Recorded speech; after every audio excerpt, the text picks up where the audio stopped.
Cuando veáis en el lugar santo la abominación desoladora de la que habló el profeta Daniel, el que lea entienda. Estas fueron las palabras de Jesús una vez que los discípulos le mostraron el templo de Jerusalén, en la cual estaban maravillados por la grandeza del mismo. Jesús les dice: de cierto os digo que no quedará piedra sobre piedra que no sea derribada. Aunque Jesús en esta ocasión le predijo la destrucción del templo de Jerusalén, el mensaje también va más allá. Pues Jesús comienza a darle un anuncio apocalíptico de lo que Juan detalladamente nos dice en el libro de Apocalipsis. Jesús comienza a hablarles a los judíos específicamente de que habría guerra, rumores de guerra, y se iba a levantar nación contra nación, pero que aún no era el fin. Luego, en el texto donde enfocamos, cuando veáis en el lugar santo la abominación desoladora de la que habló el profeta Daniel, esto tiene un cumplimiento apocalíptico en los últimos días, 3 años y medio que gobernará el gobierno del anticristo. La abominación desoladora, pues dice que cuando veáis en el lugar santo, el texto nos da a entender que será en un templo, es decir, en el templo de Jerusalén. Ahora bien, vamos a entender qué es la abominación desoladora.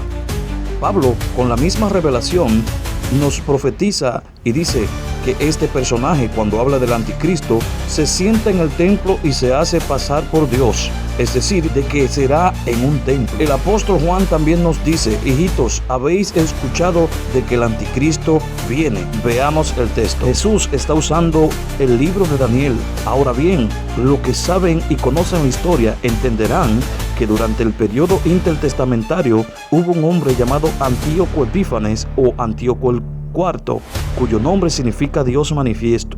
Este hombre, luego de recibir la intervención de no invadir a Egipto, eso lo vemos en el libro de Daniel capítulo 11, cuando este rey quiere invadir la parte de los Ptolomeos, según en la historia, tras la muerte de Alejandro, el imperio se quedó en manos de 4 grandes generales, pero lo más fuerte fue el reino del norte y el reino del sur, Daniel 11, es decir, los Ptolomeos y los Seleucidas. Ptolomeos en Egipto y los Seleucidas en la parte que tiene que ver con Siria y esa parte de Babilonia.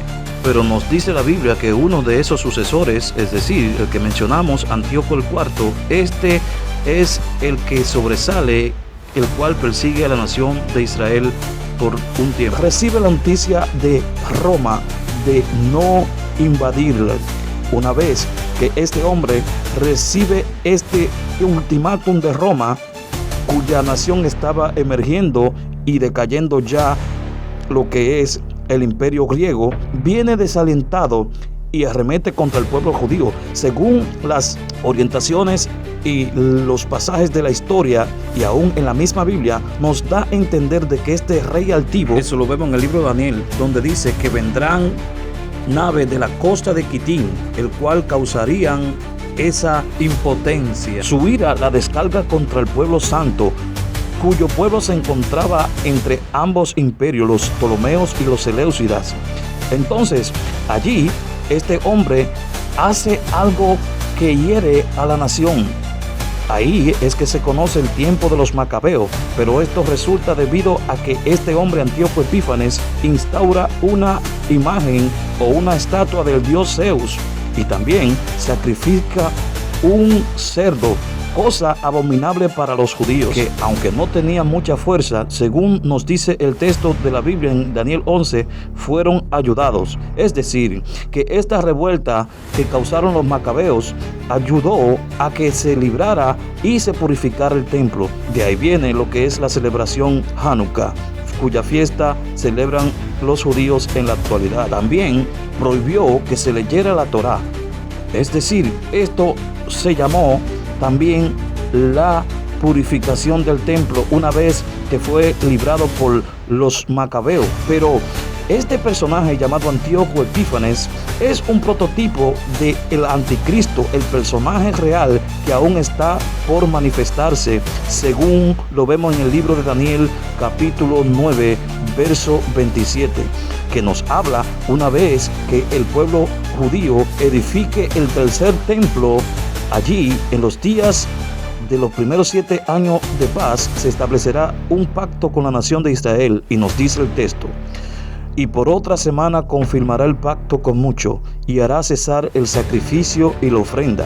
En esta ocasión, cuando hará cesar el sacrificio y la ofrenda, es el momento cuando Él se revele y haga lo que es la abominación desoladora, cuya profecía Jesús enfoca en Mateo 24 y dice: cuando ustedes vean en el lugar santo esa abominación desoladora, entiendan. Y les dice: los que estén en la azotea no desciendan para tomar su capa. Y así comienza a darles unas instrucciones. Algunos pudieran asociarlo con la destrucción de Jerusalén en el año 70 después de Cristo. Pero si leemos la historia, vamos a ver que este emperador no causó abominación desoladora, simplemente destruyó el templo de Jerusalén, pero no hizo ningún sacrilegio, cosa que aunque destruyó el templo, no hizo tal cosa como se habla de abominación desoladora. Entonces vemos el cumplimiento en ese primer personaje llamado Antíoco Epífanes, pero Jesús está enfocando en algo futurista que va a acontecer. Esto va acorde con lo que dice el apóstol Pablo, de que este inicuo se sienta en el templo y se hace pasar por Dios. Mismo cumplimiento que hizo Antíoco Epífanes, instaurar una imagen del dios Zeus en el lugar santo. Entonces, esta ocasión que Jesús enfoca, allí este personaje, el anticristo, se proclamará Dios. Nos dice la Biblia que es el cuerno pequeño, cuyo hombre habla cosas contra el Altísimo. Si analizamos, Jesús enfoca la destrucción de Jerusalén cuando lleva la cruz y dice: hijas de Jerusalén, no lloren por mí, lloren por ustedes mismas. He aquí que desearán no haber tenido hijo. Concerniente a Israel, también les dice: cuántas veces quise juntarlo como la gallina junta su polluelo, pero aquí su casa quedarán desierta, profetizando la destrucción de Jerusalén. Pero en el texto de Mateo 24, Jesús está enfocando que es en un lugar santo, cuyo lugar santo es el templo de Jerusalén. Pero el templo fue destruido. Ahora, de ahí se puede entender de la futura construcción del templo, el cual estará realizado en los días del anticristo. Aunque en la actualidad Israel no tiene templo, pero ellos viven gimiendo día y noche para que Dios le envíe el Mesías o se le permita edificar el templo para restaurar el culto y servicio a Dios según las órdenes y tradiciones de la Torá. De ahí que muchos no entienden Daniel capítulo 9, verso 27, anunciado por Daniel. Los que conocen la historia sabrán que el libro de Apocalipsis se escribe aproximadamente en el año 95 después de Cristo, aproximadamente 20 años después de la destrucción de Jerusalén, cuyo templo ya había sido destruido en el año 70. Pero aquí, en el libro de Apocalipsis, Juan recibe una orden de medir el templo. Pero el templo físico ya había estado destruido. Pero Juan se está enfocando en una profecía o viviendo lo que ha de acontecer. Dios le mostró y le dice que mida el templo porque había sido entregado a los gentiles. Esto va acorde a lo que dice Jesús, de que Jerusalén sería hollada hasta que se cumpla el tiempo de los gentiles. El tiempo de los gentiles hace referencia al gobierno, a todos los gobiernos que han oprimido a Israel, pero refiriéndose a este cuerno pequeño que se levantará en los últimos días contra la nación de Israel. Si leemos Apocalipsis capítulo 11, verás, pues Apocalipsis dice, verso 2, que ellos hollarán la ciudad por 42 meses, es decir, los gentiles. 42 meses son 3 años y medio. La misma expresión que dice Daniel, ¿hasta cuándo durarán las devastaciones? Y se le dice tiempos y la mitad de un tiempo, es decir, 1 año, 2 años y medio año, que son 3 años y medio, donde habla de que hará cesar el sacrificio y la ofrenda, cosas que se ofrecen en un templo, pero que dice que a la mitad de la semana romperá el pacto con muchos, es decir, esto es proféticamente anunciado. Así que lo que Jesús dice de esta abominación desoladora aún no ha acontecido.